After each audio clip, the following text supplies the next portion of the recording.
Sais-tu qu'une longue prière ne fait pas de toi quelqu'un de plus spirituel que celui qui fait de courtes prières? Sais-tu que répéter 1000 fois la même prière ne fera pas accélérer non plus l'exaucement de tes prières? Mon frère, ma sœur, Dieu n'est pas dupe et il n'est pas sourd non plus. Nous lisons même dans la Bible que Jésus condamnait l'hypocrisie des gens qui faisaient de longues prières avec des cœurs mauvais. Luc 20 nous dit « Gardez-vous des scribes qui aiment à se promener en robe longue et à être salués dans les places publiques, qui recherchent les premières places dans les festins, qui dévorent les maisons des veuves et qui font, pour l'apparence, de longues prières. Ils seront jugés plus sévèrement. » Ce verset veut-il dire que Dieu n'aime pas les longues prières? Pas du tout. Il n'aime pas l'hypocrisie qui accompagne certaines longues prières. Ne culpabilise pas si tu n'es pas toujours capable de prier longtemps et que personne ne te juge pour cela. Il n'y a aucun verset dans la Bible qui nous enseigne à prier au minimum 2 heures de temps, sinon tu iras en enfer. C'est pas écrit. Tu apprendras petit à petit. Généralement, durant ton culte personnel, tu peux prendre le temps de prier longtemps. Mais dans la journée, si tu travailles et que tu as un emploi du temps professionnel à gérer, tu peux pas dire à tes clients ou à ton employeur excusez-moi, je serai en retard parce que je dois prier 3 heures aujourd'hui. Ça marche pas, ça. Et c'est un très mauvais témoignage. Arriver en retard sur ton lieu de travail en expliquant que c'est parce que tu es en train de prier, ça le fait pas. Répéter les mêmes prières aussi tous les jours ou toute la journée, ce n'est pas non plus ce que Dieu aime. Matthieu 6,7 nous dit « En priant, ne multipliez pas de vaines paroles, comme les païens qui s'imaginent qu'à force de paroles, ils seront exaucés. » Le Seigneur n'est pas sourd. Nous sommes censés prier avec foi, en croyant que non seulement Dieu nous entend, mais aussi qu'il nous a déjà exaucés. Matthieu 21-22 « Tout ce que vous demanderez avec foi par la prière, vous le recevrez. » Inutile aussi, lorsque tu invites des gens à manger chez toi, de faire des prières qui durent 30 minutes devant les plats pour paraître spirituel. Mon ami, devant les plats chauds et en présence de tes invités qui ont le ventre qui gargouille, on ne te demande pas de faire des prières comme si tu allais rentrer derrière le voile. On te demande juste de rendre grâce pour le repas, c'est tout. Et à la rigueur de bénir tes invités aussi, ça fait pas de mal. Mais faire des prières jusqu'à ce que les plats soient froids, là, congelés, ça n'a aucun intérêt. Commencer à prendre position pour prier pour la France, prier pour le frère que tu as vu il y a 3 jours au marché ou intercéder pour les malades de ton assemblée ou des trucs comme ça, au lieu de rendre grâce, là. Faut arrêter, ces choses. Parce que dans nos familles, il n'y a pas que des chrétiens. Donc si tu as des connaissances, des amis et des gens de ta famille qui ne sont pas à Christ et que tu les invites, tu les fais attendre 3 heures de temps avant de manger, quand on a des invités à la maison, on sait comment ça se passe. On ne mange jamais à l'heure. Mais en plus de ça, tu fais des prières qui durent, où tu intercèdes pendant 1000 ans. Les gens n'apprécient pas de manger froid. Bon, si le Saint-Esprit te pousse vraiment à intercéder au moment où il faut rendre grâce, évidemment, soumets-toi. Mais si c'est pour faire ton intéressant, ce n'est pas utile. Quand les gens ont faim, chrétiens ou pas, ils se fichent de savoir si tu es un professionnel de la prière. Eux, ils veulent manger. Matthieu 6,5 nous dit « Lorsque vous priez, ne soyez pas comme les hypocrites qui aiment à prier debout dans les synagogues et au coin des rues pour être vus des hommes. Je vous le dis en vérité, ils reçoivent leur récompense. » Entendons-nous bien, Prier longtemps, pendant des heures, n'est pas un péché. C'est pas ça que je suis en train de dire. C'est très bien. Mais ça ne fait pas de toi quelqu'un de plus spirituel que celui qui prie que 30 minutes chaque jour de façon intense. J'ai connu des gens qui étaient aux réunions de prière chaque semaine, qui priaient chez eux 2-3 heures de temps, et qui étaient sans miséricorde, qui critiquaient tout le monde, qui étaient méchants et pleins d'orgueil, avec des responsabilités dans l'église en plus. Donc tu vois bien que prier 3 heures, 4 heures, 5 heures, répéter les mêmes mots, ou prier debout devant tout le monde à haute voix, ne veut rien dire du tout. Dieu n'aime pas les prières prétentieuses, longues ou courtes. Luc 18, 10-14. 2 hommes montèrent au temple pour prier. L'un était pharisien et l'autre publicain. Le pharisien, debout, priait ainsi en lui-même. « Ô Dieu, je te rends grâce de ce que je ne suis pas comme le reste des hommes qui sont ravisseurs, injustes, adultères, ou même comme ce publicain.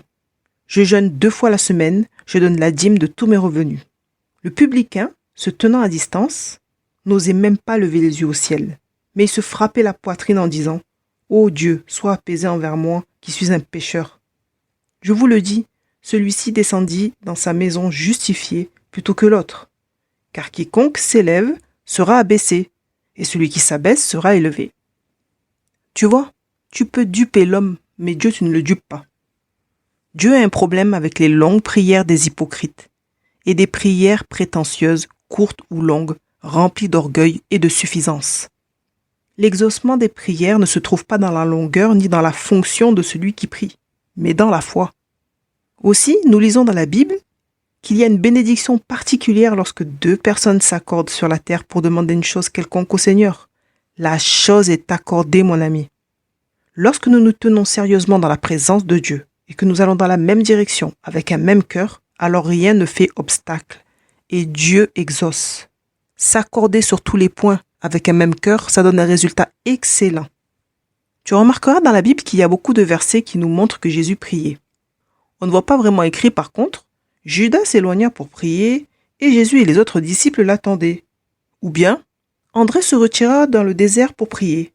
Ou encore, Pierre se mit à l'écart pour prier. On ne voit pas vraiment ça. Par contre, on voit que Jésus a prié pour Pierre, par contre, pour que sa foi ne défaille point. Nous supposons que les disciples devaient tout de même prier de temps en temps, à leur manière à eux. Ce qui est certain, c'est qu'ils ne savaient pas trop prier, puisqu'ils ont demandé à Jésus de les enseigner, en disant « Enseigne-nous à prier ». C'est que manifestement on avait un problème de ce côté-là.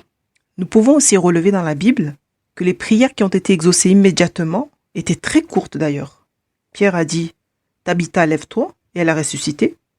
Élie a dit une phrase aussi. Ananias a dit à Saul « Saul, mon frère, recouvre la vue » et il a recouvert la vue instantanément. Enfin bref, il y a bien d'autres exemples encore. Mais cela nous confirme que ce n'est pas dans la longueur de ce que nous disons, mais c'est vraiment dans les déclarations de foi que le miracle se produit. Il est écrit dans la Bible « Priez sans cesse ». Prier sans cesse, ça ne veut pas dire de faire des prières de 5 heures toute la journée, n'importe où et n'importe comment. Prier debout à haute voix pour que tout le monde te voie et t'entende. Il s'agit d'une vie de communion spirituelle avec le Seigneur. Nous devons être connectés à l'Esprit de Dieu de façon à entretenir une communion permanente avec le Saint-Esprit. Prier en esprit, avoir notre cœur et nos pensées constamment en prière. Tous les temps de prière sont différents. Il y a notre culte personnel, nos cultes de famille, les cellules de prière, les rassemblements de prière à l'église, les réunions d'évangélisation et le culte du dimanche matin. Pour le culte personnel, ici le temps de prière est défini par chacun. C'est entre toi et Dieu. Pour le culte de famille, chacun définit son programme, le déroulement de son culte de famille. Pour les cellules de prière, chaque personne prie en fonction des sujets demandés et selon la liberté que laisse le dirigeant.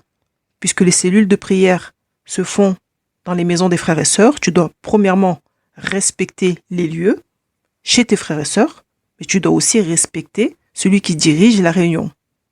Ensuite, il y a les rassemblements de prière à l'église. Là, chacun prie avec respect et ordre selon les sujets apportés ou selon ce qu'il a à cœur, sous la direction, évidemment, du dirigeant. Et là encore, il est question de respect. Ce n'est pas le moment de prier pendant 1 heure de temps. Tu ne dois pas empêcher les frères et sœurs de prier, parce que généralement, nous sommes nombreux lors des rassemblements à l'église, et tu ne peux pas empêcher les frères et sœurs de prier aussi. Il ne faut pas monopoliser le temps des gens. Et ça, c'est vraiment un problème, ça, dans l'église, où nous avons des personnes qui se mettent à prier pendant longtemps. L'heure passe, le temps passe, quoi. Et du coup, les gens qui voulaient prier, ne peuvent pas prier. C'est fini. Et c'est dommage. Donc, il faut arrêter de se conduire comme des enfants égoïstes et penser que quand tu es à l'église, qu'il y a la réunion de prière, mieux vaut faire de courtes prières plusieurs fois qu'une prière qui dure 1000 ans. On voit souvent ce problème dans les églises où il y a entre 30 et 200 personnes. Ensuite, il y a les réunions d'évangélisation. Sachant que ce sont des réunions où nous invitons des inconvertis, nous devons prier aussi avec sagesse et respect, conduits par l'esprit, bien évidemment, comme dans toutes les réunions d'ailleurs. Et durant les réunions d'évangélisation, c'est aussi le moment, généralement, de prier pour les besoins et pour les malades. Évidemment, quand il y a besoin de prier pour des besoins spécifiques ou pour des malades les autres jours aussi, c'est aussi possible. Mais c'est vrai que pendant les réunions d'évangélisation, là, quand il y a la manifestation de la gloire de Dieu et qu'il y a des miracles qui sont là, c'est bon aussi pour les inconvertis, qu'ils voient un peu qui est notre Dieu. Et pour finir, il y a le culte du dimanche matin, où normalement, nous nous rassemblons tous pour adorer et louer Dieu. Dieu nous appelle à être sages en toutes choses. Parfois, la sagesse de Dieu, c'est de prier dans ton cœur dans certaines situations. Mais parfois, la sagesse de Dieu, c'est aussi de prier et de dire à haute voix au paralytique, lève-toi et marche, afin qu'il glorifie lui aussi le nom du Seigneur. Que Dieu te bénisse abondamment.